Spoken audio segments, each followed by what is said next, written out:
नमाज तो पढ़ ली लेकिन जिंदगी नहीं बदल रही, क्यों? सवाल ये है। तो मतलब नमाज वो पढ़ रहे हैं लेकिन उसके बाद भी उसके फायदे नहीं उठा रहे। जैसा ये कहा जाए भाई स्कूल भी जा रहे हो, ट्यूशन भी जा रहे हो, डबल ट्यूशन जा रहे हो, फिर भी पास क्यों नहीं हो रहे हो तुम?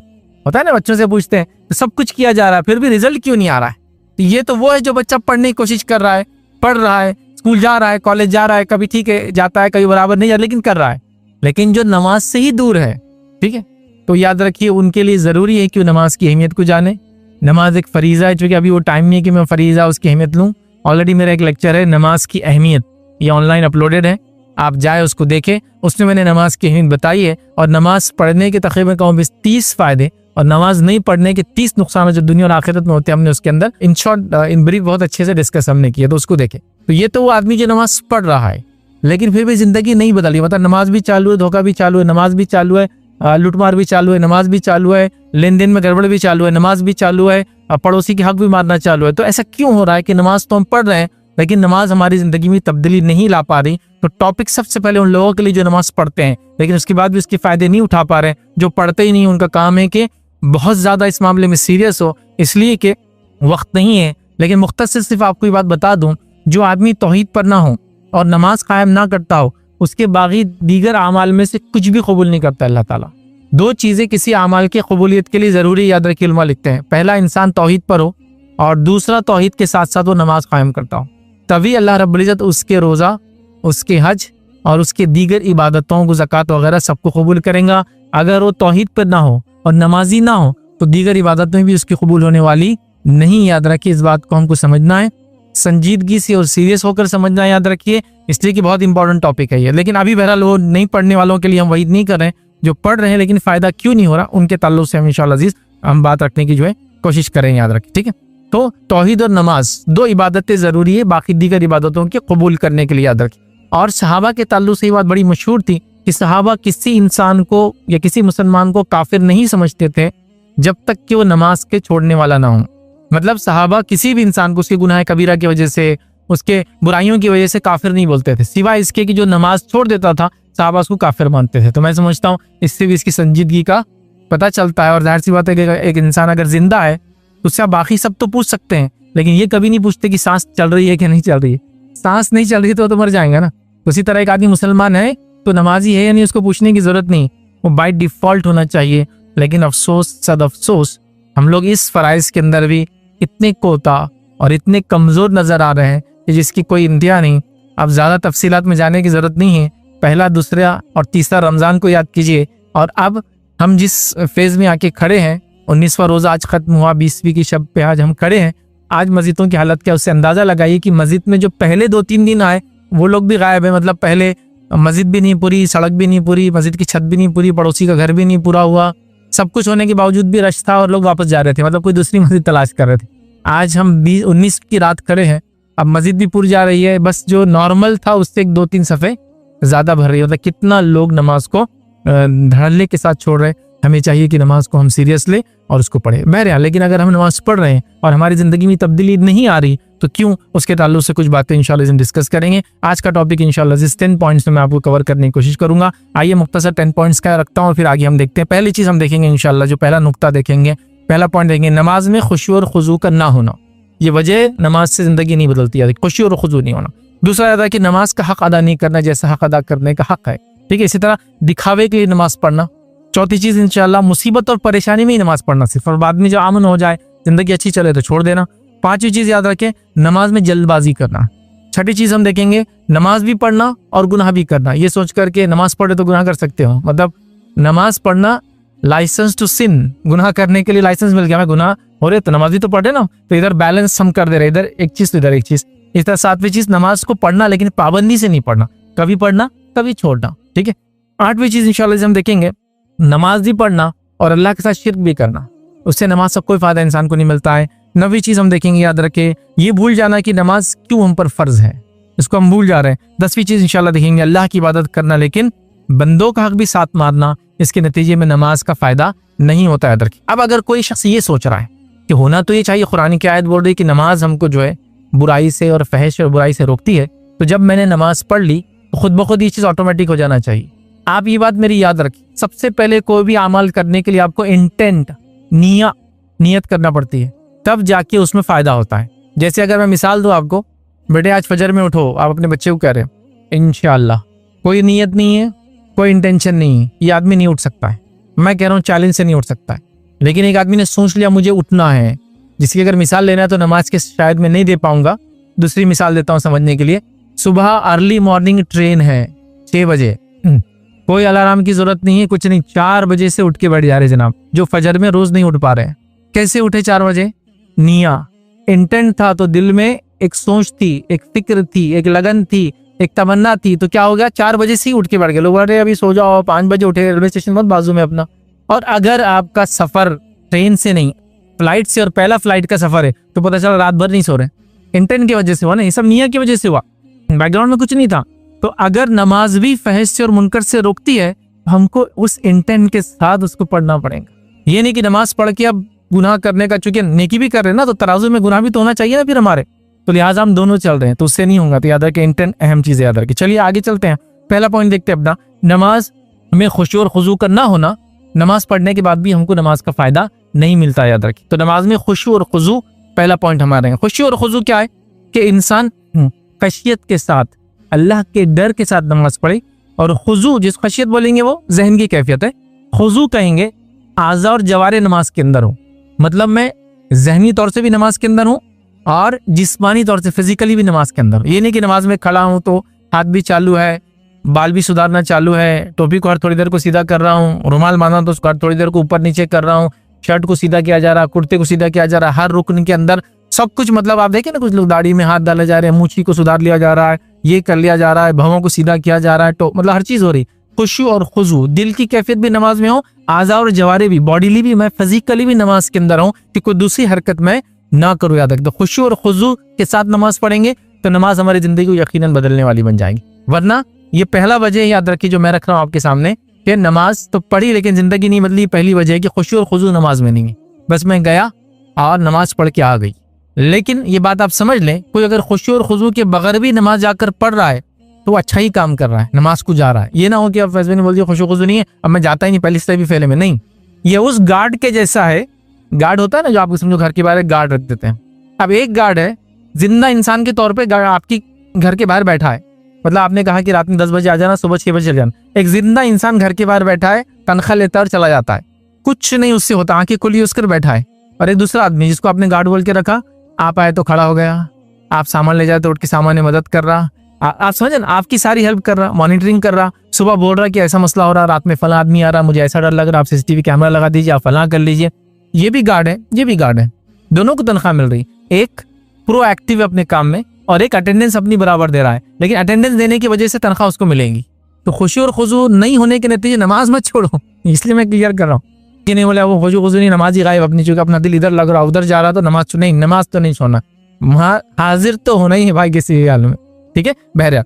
तो खुशी और खुजू असल चीज़ याद रखें, मतलब दिल और दिमाग दोनों का और जिस्म और जवारे का, आज़ा और जवारे का नमाज के अंदर होना याद रखें। अल्लाह सुब्हान तआला क्या फरमाता है कुरान के अंदर, सूरह मोमिनून सूरह नंबर 23 आयत नंबर 1 और 2 में अल्लाह फरमाता है क़द अफ़लहल मोमिनून, यकीनन कामयाब हो गए वो लोग जो ईमान लाए, अल्लज़ीना हुम फ़ी सलातिहिम ख़ाशिऊन, और वो लोग जो नमाज को खशियत के साथ पढ़ते हैं। तो ये सूरत की इब्तिदा होती है कि कामयाब हो गए ईमान लाने वाले, ठीक है। तो यहाँ अल्लाह रब्बुल इज़्ज़त ने मोमिनों को कामयाबी की बशारत दे दी, लेकिन उनकी पहली सिफत बयान की, खुशू के साथ नमाज अदा करते हैं। तो खुशू होना चाहिए नमाज के अंदर, और उसको पैदा करने के लिए एक सबसे अहम टूल जो है याद रखिए वो ये है कि हम कोशिश करें जो उमूमी सूरे इमाम साहब पढ़ते हैं उन सूरों का तर्जुमा हम पढ़ लें तो समझने लगे। अगर अभी ना भी आती हो तो फिर वो खुशू का लेवल बढ़ जाता है हमारा, क्योंकि अब हम समझने लगते हैं जो इमाम साहब पढ़ रहे हैं। जैसा कि एक मशहूर सूरा है, समझो सूरे फील पढ़ रहे इमाम साहब, अलम तरा, तो जैसे अलम तरा शुरू किया तो आपको वो हाथी वालों का वाक़या याद आ रहा, आप रिपीट कर रहे हैं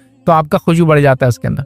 समझ लीजिए इमाम साहब फला चीज़, जैसा अभी तरावी चल रही है और आपने सोचा कि इमाम साहब तरावी में आज फला पारा लेने वाले, मैं पहले से उसको पढ़ के चला जाता हूँ, और सूरह यूसुफ इमाम साहब ने शुरू कर दिया तो आपको पूरा सूरह यूसुफ माइंड में घूमना, अच्छा ऐसा ये वाक़ा, ये वाक़या, ये वाक़या, समझे। तो ये खुशी और खुजू की एक ज़बरदस्त बेहतरीन तरीका हासिल करने का। तो अल्लाह ने फरमाया कामयाब हो गए ईमान लाने वाले। सिफत क्या है? नमाज को खुशू से अदा करते हैं। तो हम नमाज को खुशू से अदा करने वाले बन जाएं। इंशाअल्लाह वो तब होगा जब हम कुरान को समझने वाले बनेंगे। नमाज से पहले थोड़ा फारिग कर लेंगे अपने आप को, जो मसरूफियत से थोड़ा निकाल लेंगे, थोड़ा मतलब आप ऐसा करें कि मुअक्किदा के हिसाब से निकल जाए बस। वजू को जितना टाइम लगता है और मुअक्किदा हर नमाज से पहले और बाद की, तो थोड़ा सा फारिग हो जाते आप नमाज के लिए, पूरा यकसुई के साथ जहन उसमें आ जाता। इस तरह खुलूस हासिल, खुलूस मतलब इखलास के साथ आप खड़े हो, याद रखें, और दिलचस्पी रखें कि मुझे नमाज पढ़ना है, अल्लाह के सामने हाजिर होना। जैसा एक इंसान को बोले कि आपको आपके बॉस के सामने हाजिर होना, तो कैसे रेडी होके जाते हैं, या कोई क्लाइंट आ रहा है बाहर से, कैसे आप उसको करते हैं, या फिर और ज़्यादा अच्छा एग्जाम्पल दो तो आपको कोई देखने आ रहा है, फिर तो खुशू तैयारी का एकदम नेक्स्ट लेवल रहता है ना, अटेंटिवनेस का, दिलचस्पी बढ़ जाती चीज़ों के अंदर। तो वही दिलचस्पी हो, फिर मैं जा रहा हूँ अल्लाह के सामने खड़ा हो रहा हूँ, मुझे थोड़ा सा ये सब चीज़ें करना चाहिए इंशाअल्लाह अज़ीज़। ये सब बहुत शॉर्ट में होता है, ये सब दिमागी कैफियत याद रखें, इसको अगर हम चेंज करें तो सारी चीज़ें आसानी के साथ हो जाती है, याद रखें, ठीक है। इसी तरह खुशी और खुजू हासिल कैसे करें हम याद रखें, तो इबादत हम ऐसी करें जैसे कि हम अल्लाह को देख रहे हो। और नबी अकरम सल्लल्लाहु अलैहि वसल्लम ने इस बात को उस हदीस में बयान किया था जिसको हदीस जिब्रील कहते हैं, जिसके अंदर अल्लाह के रसूल ने 3 बातें बताई थी, ईमान, इस्लाम और एहसान। तो ये एहसान का दर्जा है कि इबादत ऐसी कर तो अल्लाह के जैसा उसे देख रहा, और तू ऐसा नहीं कर सकता और यकीनन नहीं दे सकते, तो ये जान ले वो तुझे देख रहा है, तो फिर खुशू हासिल होगा। कुरान को समझे हम पहले, उन सूरतों को जो कॉमन है, ये अरबी सीख से तो बहुत अच्छी बात है, खुशू इंशाअल्लाह जिससे हासिल होगा, याद रखें। तो ये अहम चीज़ याद रखें। और सहाबा के खुशू का बहुत नेक्स्ट लेवल था नमाजों के अंदर, याद रखें। बहुत मुख्तसर से वाक़या सुनाता हूँ, 2 सिर्फ आपको। एक वाक़या इस तरह से याद रखें, तफसीलात में नहीं जाता, उसकी बहुत लंबी रिवायत है, बस रिवायत के अल्फाज ऐसे है कि एक काफिर था और जंग में उसकी बीवी कुछ वजूहात की बुनियाद पर उसकी बीवी जो है इंतकाल कर गई, वो मारी गई, याद रखी, ठीक। अब उस शख्स ने ये सोच लिया कि मैं मोहम्मद के साथियों में से कुछ को तो मार के छोड़ूंगा, मतलब सहाबा में से किसी न किसी की तो जान लूंगा मैं, क्योंकि उसको पता नहीं था किसने मारा। अब उसने तैयार कर लिया। उसके बाद अल्लाह के रसूल सल्लल्लाहु अलैहि वसल्लम ने ऐलान किया कि भाई शाम में अब गार्ड करना है, फौज है तो उसकी गार्डिंग होती है। तो रात में कौन होगा, तो 2 लोगों ने पार्टिसिपेट किया, एक अंसारी थे और एक गैर अंसारी थे। तो उन्होंने कहा कि हम लोग ये एरिया से, मतलब डायरेक्शन जो भी सिमती हम गार्ड करेंगे, बाकी लोग वो ठीक है तय गए। जब वो दोनों एक जगह बैठ गए, सहाबी तो एक दूसरे से बात करते हुए कहा, दोनों क्यों जागते रात भर, आधी रात तुम जाग लो, आधी रात मैं जाग लेता हूँ, तो इसी तरह दोनों का आराम भी हो जाएगा और वो भी हो जाएगा। उसके बाद जब एक सहाबी जो जाग रहे थे और दूसरे सहाबी सो गए, तो ये खड़े हो गए और नमाज सोचा, अब क्या करूँ, जिस डायरेक्शन में हूँ दुश्मन आए तो मैं उसको देख लूंगा, क्योंकि आहट ही आएंगे ना। अब उस जमाने का मतलब कोई आहट देखे, और जाहिर से मैं जितना देख सकता हूँ वो उतना देख सकता था उस जमाने में, कोई ऐसा नहीं था कि स्पेशल कुछ चीजें थी जिससे रोज रात में भी देख ले। तो कहा आएगा तो आहट होंगी तो मैं उसको देख लूंगा। अब वो शख्स आया और उसने दूर से देखा, हाँ एक शख्स से नमाज पढ़ रहा है, और उसने एक तीर मारा, पहला तीर, उसके बाद भी वो नमाज पढ़ते रहे। उसने दूसरा तीर मारा, फिर भी वो नमाज पढ़ते रहे। उसने तीसरा तीर मारा, फिर भी वो नमाज पढ़ते रहे। उसके बाद जब उन्होंने 3 तीर खा लिए, नमाज मुकम्मिल की, अपने साथी को उठाया। जब वो नींद में से उठा और उसने देखा खून बह रहा, जब 3 तीर लग गए, बोले तो बहुत मुश्किल है, 3 तीर लगना उस जमाने इक्वल टू 3 बुलेट्स आपको लगे, गोलियां लगी थी। तो वो एकदम परेशान हो, कहा तुमने मेरे भाई उठाया क्यों नहीं मुझे, और क्या हो गया था, जब पहला तीर लगा तभी उठाना चाहिए था, 3 जाहिर सी बात, एक आदमी मार रहा था, एक मार रहा, फिर थोड़ी देर बाद दूसरा, क्यों तुमने मुझे उठाया नहीं। तो कहा मैं एक सूरत तिलावत कर रहा था, मुझे लगा कि इसको डिसकंटिन्यू करना मुझे पसंद नहीं आया, तो मैंने इसको कंटिन्यू करके खत्म किया और उसके बाद तुमको जगाया। आप खुशबू का आलम देख रहे हैं। तो 1 तीर, 2 तीर, 3 तीर। अब आप एक सवाल कर सकते, स्पेशल लोग थे वो, स्पेशल उनका जहन था, पुराने जमाने का खाना खाए हुए तो उनको तकलीफ नहीं होती थी, बर्दाश्त कर ली उन्होंने। नहीं, आप भी ये तकलीफ बर्दाश्त करते, इतना खुशू और खुजू आप में भी होता है। कि मिसालें दो मैं आपको चंद, अल्लाह ना करे किसी एक्सीडेंट में आप इन्वॉल्व थे और बहुत सीरियसली आपको मार लगा, उसके बावजूद भी आप उठकर दूसरों को पहले देखते, उसको क्या हुआ, हालांकि आप भी सीरियसली इंजर्ड है, आपको महसूस भी नहीं हो रहा कि आपकी हड्डी टूट गई, आपका ब्लड जा रहा है, लेकिन आप बीवी कहाँ है, बच्चा कहाँ है ना, दिमाग की कैफियत, वो खुशू कि तो अभी एक सुई के साथ आपका कॉन्सेंट्रेशन है, गाड़ी को क्या होगा वो छोड़ो, साथ में लोग थे उनका क्या हुआ, और आपकी इस कैफियत के बावजूद आप दूसरों की फिक्रें चालू कर देते। चलो वो भी छोड़ दो, आप कहीं बैठे थे, आपके सामने कोई एक्सीडेंट हो गया, मतलब वो खुशू का लेवल आज भी हम में होता है, सामने हो गया और आप कोई चीज से कुछ काम करे, देखो औजार के साथ, वो औजार आपने अपने हाथ पे चला लिया, वो गर्म चीज को आपने पकड़ लिया, आपको हिस भी नहीं हुआ, क्यों, तो वो जो वाकया हुआ उसकी शिद्दत की वजह से इतना डूब गया आप उसके अंदर कि आप भूल गए कि आप यहाँ क्या कर रहे थे, और आपने वो गर्म चीज को हाथ में उठा लिया, वो छुरी को हाथ पे चला दिया, लोग बोले आपके हाथ से खून निकल, अरे मेरे को तो मालूम ही नहीं हो। खुशू, तो आज भी हम उस खुशू को अपने लाइफ से रिलेट कर सकते हैं, होता है हालात के एतबार से। सहाबा का नमाज में वैसा खुश होता उनका, समझ रहे। इसी तरह उमर इब्न खत्ताब रज़ियल्लाहु अन्हु के ताल्लुक से उनकी बेटी फरमाते हैं कि मैं तीसरी सफ में खड़ा था, 3rd रो के अंदर खड़ा था, और मेरे वालिद नमाज पढ़ाते, मतलब खलीफा थे जो नमाज पढ़ा रहे थे, और उनकी रोने की आवाज में तीसरी सफ तक सुन रहा था। जाहिर सी आदमी खीरत तेज करता है, अगर उसको रोना है तो खामोश थोड़ा दबा के रोता है, तब भी 3rd सफ तक मैं उनकी आवाज सुन सकता था। तो ये खुशू का हाल इसलिए कि वो कुरान को समझ रहे थे, जब समझ रहे थे तो खुशू का लेवल डेवलप होता है, ठीक है। तो बहरहाल ये 2 वाक़यात थे, बहरहाल कि खुशू ज़रूरी है, और खुशू हासिल होगा तो फिर नमाज के फ़ायदे होंगे, वरना नमाज तो पढ़ ली लेकिन फ़ायदे हासिल ज़िंदगी नहीं बदलेंगी, याद रखिए। तो खुशू और खुजू पहला पॉइंट। दूसरा पॉइंट याद रखिए वो है नमाज का हक अदा ना करना। उसकी वजह से भी नमाज तो पढ़ लेते हैं, फ़ायदा नहीं। नमाज का हक अदा करना। अब नमाज का हक क्या है, ठीक है, वो नबी अकरम सल्लल्लाहु अलैहि वसल्लम की हम हदीस से देखते हैं, याद रखिए नमाज का हक क्या है।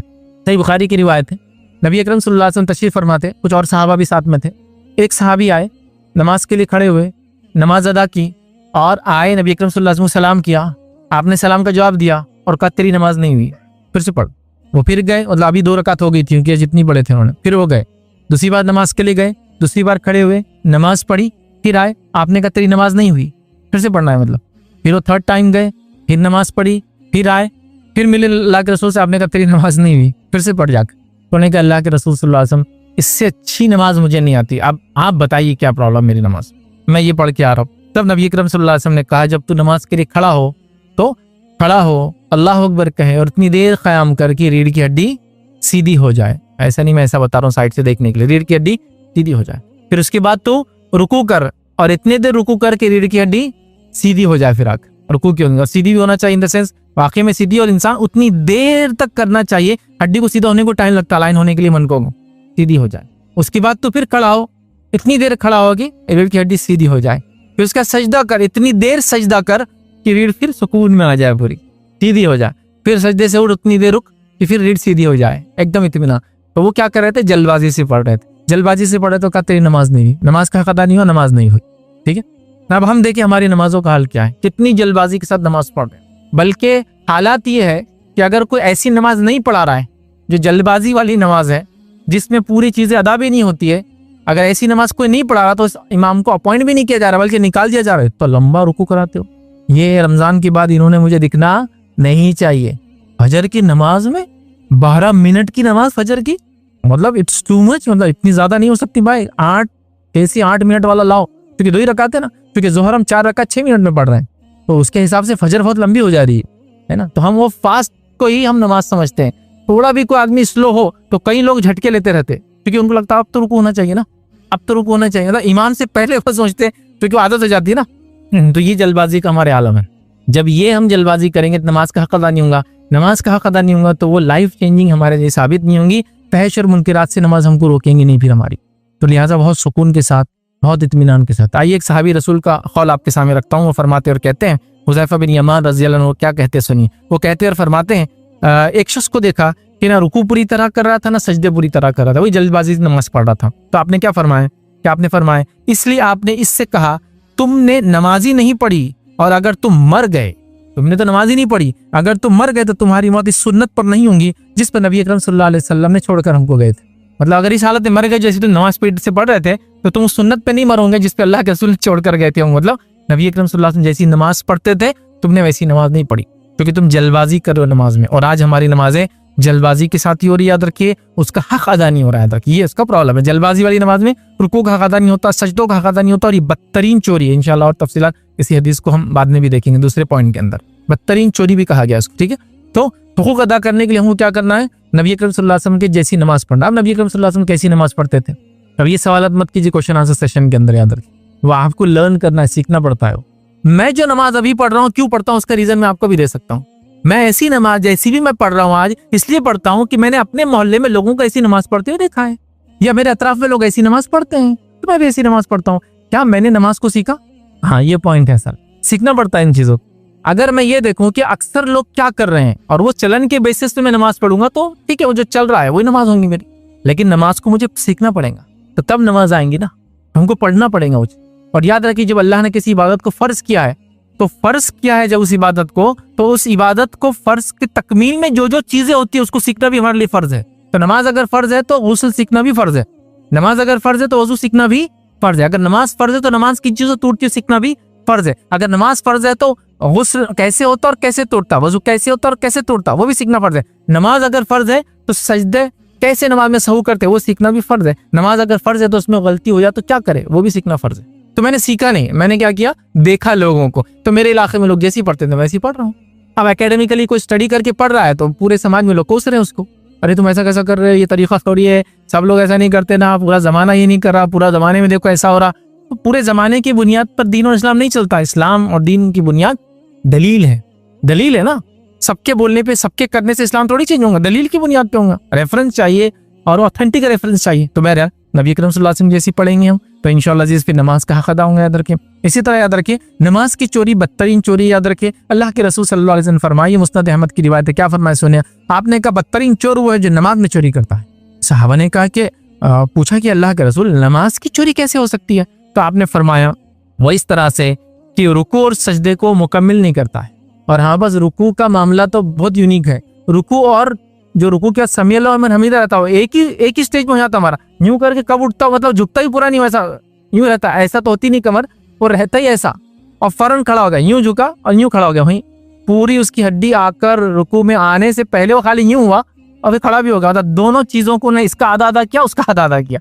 तो ये बदतरीन चोरी है नमाज की, जो रुकू पूरा नहीं करते हैं, सुजूद सजदे पूरी नहीं करते, याद रखिए ये नमाज की चोरी कहला अल्लाह के रसूल सल्लल्लाहु अलैहि वसल्लम फरमाया देंगे। ठीक है, तो इसी तरह याद रखिए हमें नमाज के मामले में बहुत मोहतात रहना है और अगर हमको लाइफ चेंज करना है तो नमाज का हक अदा करना, इत्मीनान और सुकून के साथ उसको पढ़ना है। तीसरी चीज याद रखिए, नमाज तो पढ़ ली, जिंदगी नहीं बदली। उसकी वजह क्या है? नमाज तो पढ़ी लेकिन दिखावे के लिए पढ़ी, नमाज तो अदा की लेकिन दिखावे के लिए पढ़ी। अब कोई कह सकता है दिखावे के लिए कैसे कोई नमाज पढ़ता है? अभी सब पढ़ रहे तो मैं पढ़ लेता हूँ, आप समझे। अभी रिश्ता आने वाला तो चलो मस्जिद में दिखो उनको, ज्यादातर मालूम होना। बॉस दीनदार है तो फिर तनख्वाह अगर बढ़ाना है तो मस्जिद में थोड़ा बैठे वजीफा करते हुए दिखे तो हो जाएगा। ये नमाज अल्लाह के लिए नहीं हो रही, ये नमाज दुनियावी फायदे और किसी को दिखावे के लिए हो रही। ये नमाज के लिए खड़ा हूँ और अगर कोई आ जाए, हाँ मैं अब जरा इसको बताता हूँ मेरी नमाज इसकी नमाज से अच्छी कैसे है, तो एकदम ठीक है, आप परफेक्ट पढ़ रहे हैं जैसा पढ़ना चाहिए, लेकिन आप यहाँ नमाज को अलग मैं कैसा है तेरी नमाज से वो बताने के लिए नमाज को अदा कर रहा हूँ, लंबी कर रहा हूँ, उसको आहिस्ता आहिस्ता चीज़ों को अदा कर रहा हूँ। मकसद अल्लाह को राजी करना नहीं, मकसद ये है कि इसको बताओ मेरी नमाज तेरी नमाज से लंबी कैसे है। हाँ, उसको वो कर रहे हैं, लोग बोल रहे हैं कि माशाल्लाह ये इतनी लंबी नमाज पढ़ते हैं, तो दिखावे की नमाज याद रखिए, ये बहुत खतरनाक चीज़ है, याद रखिए। इसलिए कि इससे भी नमाज का हमको कोई फायदा हासिल नहीं होता, बल्कि अजीब व गरीब इसके जो है नताइज हमें निकलते, याद रखिए। तो नमाज में याद रखिए रियाकारी का अंजाम क्या होता है। अल्लाह रब्बुल इज़्ज़त ने कुरान में फरमाया का फवैलुल लिल मुसल्लीन, हलाकत खराबी है नमाजियों के लिए। कौन से? अल्लज़ीना हुम अन सलातिहिम साहून, जो नमाजों को भुला बैठे हैं। फिर अल्लज़ीना हुम युराऊन, और अगर पढ़ते भी है तो दिखावे के लिए पढ़ते हैं। एक तो भुला बैठे हैं और दूसरा भुला बैठे हैं तो कभी पढ़ते और कभी नहीं पढ़ते, और दूसरा पढ़ते भी है तो क्यों पढ़ते हैं? लोगों को दिखाने के लिए। ये मुनाफिक की नमाज भी हो सकती है, ये वो इंसान जो लोगों को दिखाने के वो भी इंक्लूडेड। मुनाफिक तो दिखावे के लिए पढ़ते थे, कंप्लीटली उनका इंटेंट ही उसी वो होता था। तो यहाँ जो पढ़ते भी है तो अल्लाह फरमा रहा दिखावे के लिए पढ़ते हैं। तो दिखावे की नमाज याद रखिए, ये बहुत खतरनाक चीज़ है। और ये किस दर्जे का खतरा याद रखिए, उस ताल्लुक से एक रिवायत आती है, अल्लाह के रसूल सल्लल्लाहु अलैहि वसल्लम क्या फरमाते सुने। सुनन इब्न माजा की रिवायत है, आप सल्लल्लाहु अलैहि वसल्लम एक जगह से गुजरे जहाँ सहाबा दज्जाल के बारे में डिस्कशन कर रहे थे एक दूसरे से। दज्जाल कैसे आएगा, दज्जाल का क्या, वो डिस्कशन कर रहे हैं। फिर नबी अकरम सल्लल्लाहु अलैहि वसल्लम वहाँ से जब गुजरे तो आपने फरमाया क्या मैं तुम्हें इस चीज़ से मुतालिक ना बताऊं, मतलब सहाबा डिस्कस कर रहे दज्जाल का, तो आपने क्या फरमाया, क्या मैं तुम्हें इस चीज़ के बारे में ना बतलाऊं जिसका मुझे तुम्हारे मुतालिक मसीही दज्जाल से ज्यादा डर है। क्या मैं तुमको ऐसी बात ना बताऊं जो तुम दज्जाल का जिक्र कर रहे हो, इससे ज्यादा मुझे डर है कि ये चीज़ में तुम मुब्तला हो जाओगे या उससे ज्यादा नुकसान वो चीज़ तुम्हें पहुंचाएंगी, और इस मुझे अंदेशा है, मुझे डर है। हमने अर्ज किया अल्लाह के रसूल जरूर बताइए। तो आप सल्लल्लाहु अलैहि वसल्लम ने फरमाया शिर्क खफी मतलब छुपा हुआ शिर्क। फिर आपने आगे क्या फरमाया, खुद ही सुनिए, अल्लाह के रसूल ने खुद वजाहत कर दी। आपने फरमाया और वो क्या है, आपने फरमाया एक आदमी नमाज पढ़ रहा है, आपने खुद एग्जाम्पल दे दिया, पढ़ रहा है, और जब वो देखता है कि कोई शख्स मुझे देख रहा है तो वो अपनी नमाज को लंबी कर देता है। ये शिर्क खफी है। एक इंसान नमाज पढ़ता है और जब देखता है कि कोई उसको देख रहा है तो वो नमाज को लंबी कर देता है। ठीक, और इंसान को कैसे मालूम होता कोई उसे देख रहा है? जाहिर सी बात है, आप कितना भी नीचे देखें एक साइड विजन चलते रहता है, जिससे बहुत सारी चीजें आपके सामने हुई तो आप ठीक है इंसान है और हमको आंख बंद करके पढ़ने की इजाजत नहीं, आंख खुली रख के पढ़ना है, तो ये विजन में चीजें आती ही रहती है। आप नीचे भी देखे ना सजदे की जगह पे तो विजन में कुछ चीजें आती रहती और वो दिख भी जाती है, याद रखिए, वो मसला नहीं याद रखिए, और नेचुरल है वो होंगे याद रखिए, ठीक है, तो दिख जाती है। तो वहाँ आदमी ने देखा कोई आया कि अपनी नमाज को लंबा कर दिया, ये याद रखिए उसने शिर्क खफी किया, और अल्लाह के रसूल ने फरमाया मुझे मसीही दज्जाल से ज्यादा डर है इस चीज का कि तुम कहीं ये गुनाह ना कर बैठो। तो लिहाजा हम नमाज दिखावे को पढ़ रहे हैं तो नमाज का हमको फायदा नहीं हो रहा है, और जब दिखावे को पढ़ रहे हैं तो वो शिर्क भी हो जा रहा है, याद रखिए, मतलब नमाज तो एक तरफ गुनाह हमको मिल जा रहा है उसका। तो लिहाजा हम अल्लाह के लिए नमाज पढ़े, खुशी और खुजू के साथ पढ़े, और मुकम्मिल तौर से उसका हक है उसका हक अदा करते पढ़े। चौथा पॉइंट याद रखिए, नमाज हम पढ़ रहे हैं लेकिन नमाज जिंदगी में तब्दीली नहीं ला रही हमारे, क्या बात है वो ये, मुसीबत या परेशानी में ही नमाज पढ़ना सिर्फ। और कुछ चीज़ें तो बहुत कॉमन है। मिसाल के तौर पर एक बच्चा नौजवान मस्जिद में ज़्यादा दिख रहा है, तो बड़े बूढ़े या वो लोग जो रेगुलर नमाज पढ़ते हो क्या पूछते, बेटे एग्जाम चालू है क्या? नहीं अंकल। बेटे घर में कोई बीमार है क्या? नहीं अंकल। अब देखिए ना उनके, बेटे क्या कोई मुसीबत परेशानी दुख जॉब नहीं मिल रहा है क्या? नहीं अंकल। नहीं, ऐसा आप दिखते नहीं। तो उनका क्वेश्चन याद रखिए वाजिबी, वो कभी देख रहे हैं और कभी नहीं देख रहे। तो आज हमारी लाइफ इसी तरह याद रखिए, मतलब बिजनेस डाउन जा रहा, नमाजी परहेजगार, हाँ, और अल्लाह के रास्ते में वक्त लग रहा, सदक़ात और खैरात करने की कोशिश की जा रही, चेहरे में तब्दीली आ गई, लिबास में तब्दीली आ गई, अल्लाह ने फिर फरावानी दे दी, कामयाबी दे दी, तरक्की दे दी, तो फिर चेहरा तब्दील होकर फिर वैसी पुराना जैसा होते जा रहा, लिबास तब्दील होता जा रहा, सारी चीजें बदल। तो कभी पढ़ते हैं और कभी नहीं, मतलब जब मुसीबत है तब नमाज पढ़ ली, जब मुसीबत चलेगी नमाज को छोड़ दिया, याद रखिए। और ये कैटेगरी में अक्सर लोग आते हैं, नमाज पढ़ ली, कोई बीमार है तो बस नमाज लग गए, अम्मी बीमार है, अब्बा बीमार है, फलां हो गया, घरे मुसीबत आ गई, फाइनेंशियल क्राइसिस आ गए, एग्जाम में नाकाम हो गए, फलां जगह से रिजेक्शन मिल गया, तो नमाज ही चालू है। और अगर वो सच चीजें सही हो गई तो नमाज छोड़ देते। तो ऐसा नहीं होना चाहिए। हम नमाज को हमेशा पढ़े, इसलिए कि नमाज को हमेशा पढ़ने के फायदे भी। आइए सूरह यूनुस के अंदर अल्लाह रब्बुल क्या फरमाता है, सूरह नंबर जो है 10 उसके आयत नंबर 12 में अल्लाह फरमाता है और कहता है, अल्लाह कहता है, और जब इंसान को कोई तकलीफ पहुंचती है तो हमको पुकारता है, लेटे भी और बैठे भी। मतलब जब इंसानों को तकलीफ पहुंचती है, अल्लाह फरमा रहा है हमको पुकारता है, लेटे भी और बैठे भी पुकारता है, और खड़े से भी पुकारता है, मतलब हर एतबार से हमको पुकार रहा है। ठीक है। फिर जब हम इसकी तकलीफ इससे हटा देते हैं तो ऐसा हो जाता है कि गोया इसने तकलीफ के कभी इसको तकलीफ पहुंची ही नहीं थी। मतलब जैसी अल्लाह वो तकलीफ को हटाता है, जिसमें वो खड़े से बैठे से लेटे से अल्लाह को याद कर रहा था, अल्लाह फरमा रहा है जब वो तकलीफ को हटा देते हैं ऐसा लगता है कि इसको कभी तकलीफ पहुंची ही नहीं थी और इसने कभी हमको पुकारा ही नहीं था। मतलब जैसी सहूलत अल्लाह ने दी, लाइफस्टाइल फिर चेंज कर दिया, गुनाहों की जिंदगी में फिर गए और फिर से अमाल को हमने बदल दिया। तो अल्लाह रब्बुल इज्जत फरमा रहा है, लोग कुछ ऐसे होते हैं कि खड़े बैठे और लेटे से अल्लाह को याद करते हैं, लेकिन अल्लाह जैसी मुसीबत हटाता है ऐसे वापस पलटते अपनी जिंदगी के रविश पर कि ऐसा होता है कभी जैसा इनको कोई तकलीफ पहुंची नहीं और कभी इन्होंने मेरी इबादत ही नहीं की। ठीक है। तो ये याद रखिए हमारे साथ होता है। और ये बात आप याद रखिए, हमारी नमाजें हमारी इबादतें हमको कब फायदा देती है। नबी अकरम सल्लल्लाहु अलैहि वसल्लम ने ये बात मुस्नद अहमद की रिवायत में, अब्दुल्ला बिन अब्बास बहुत छोटे थे और अल्लाह के रसूल को कुछ नसीहतें कर रहे हैं। अब पूरी नसीहतें रखने का वक्त नहीं, बड़ी प्यारी प्यारी नसीहतें हैं, वक्त मिले तो जरूर पढ़े। बच्चों की नसीहतें हर बड़े ने करना चाहिए, याद रखें। तो अल्लाह के रसूल ने उनको कुछ नसीहतें की थी, तो एक नसीहत उसमें से क्या की थी, वो जो नसीहत ये है, वो फरमाते हैं कि अल्लाह के रसूल सल्लल्लाहु अलैहि वसल्लम के साथ में सवारी पर आपके साथ सवार था और आप सल्लल्लाहु अलैहि वसल्लम फरमाए, ए लड़के, हम वो एक ही नसीहत देंगे, ए लड़के, क्या मैं तुम ऐसे कलमात ना सिखा दूं जिनके जरिए अल्लाह तुम्हें फायदा देगा। ठीक है। फिर मैंने अर्ज किया, क्यों नहीं अल्लाह के रसूल? तो उन्होंने फरमाया, अल्लाह के उसने फरमाया, तुम इसे अल्लाह को खुशहाली में याद रखो, वो तकलीफ में तुम्हें याद रखेगा। कलमा क्या है, सीक्रेट क्या है? तुम अल्लाह को फरावानी में याद रखो, जब मुसीबत नहीं होती, खुशहाल जिंदगी होती, याद करो, अल्लाह ताला तुमको मुसीबत में याद रखें। तो रूल तो ये है। अब हम सिर्फ मुसीबत में अल्लाह को याद कर रहे हैं, फरावानी में भूल जा रहे हैं। मुसीबत में नहीं, फरावानी में, अच्छी हालत में याद करो, अल्लाह ताला मुसीबत में नहीं बोलेगा फिर आप। ये उसका उसूल है, ये उसकी की है याद रखिए। तो लिहाजा हमारी नमाजें हमको फायदा क्यों नहीं दे रही है? हम उसको सिर्फ मुसीबत में पढ़ रहे हैं, जबकि हमको हमेशा अल्लाह को याद करना चाहिए।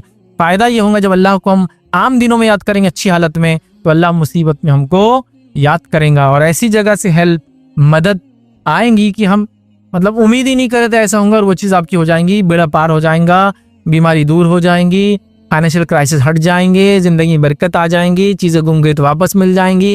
एन नंबर ऑफ बेनिफिट्स याद रखिए इसके मिल सकते हैं। हमें चाहिए याद रखिए अल्लाह को हमेशा याद करें, हमको फ़ायदा मिलेगा। पांचवी चीज़ याद रखिए, हमारी नमाजों का हमको फ़ायदा क्यों नहीं हो रहा, याद रखिए, वो ये नमाज में जल्दबाजी करना।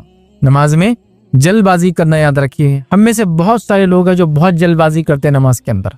जल्दबाजी से मुराद ये कि जल्दी जल्दी नमाज को पढ़ते हैं, याद रखिए, जैसे कि होंग मार देता है कौवा, याद रखिए, या फिर नमाज के अंदर जो है खुशू और खुजू मुकम्मल तौर से गायब, और बहुत सारी चीज़ें जो पिछली बार हमने कुछ पॉइंट्स के अंदर देखी, वो सब हमारे अंदर नमाज के अंदर आता है। और नमाज का मामला याद रखिए, जल्दबाजी के साथ इतना गफलत वाला हमारा है, याद रखिए, जिसकी कोई इंतहा नहीं, याद रखिए। मतलब इतनी गफलत है, एक जल्दबाजी है और एक हाल ये है कि नमाज में दिल ही नहीं, याद रखिए। कई लोगों को आप देखें नमाज में खड़े हैं और नमाज में लोगों को देख रहे हैं, नमाज में पूरे सर्वे चालू है, या तो सोच से चालू है या तो आखिर में नजरों से चालू है। कई लोगों को देखा आपने नमाज में देखते रहते हैं, हमको आप उनको देख रहे थे यार, तो वो ऐसा लगता खड़े हैं या बैठे हैं, फिर आप बोलते नहीं वो तो नमाज पढ़ रहा है, क्योंकि उसकी उंगली के इशारे से आप समझे कि वो कायदे में, लेकिन वो मुझे देख रहा था कायदे के अंदर, तो देख क्यों रहा है वो कायदे में, हालांकि उसका काम था नीचे देखना।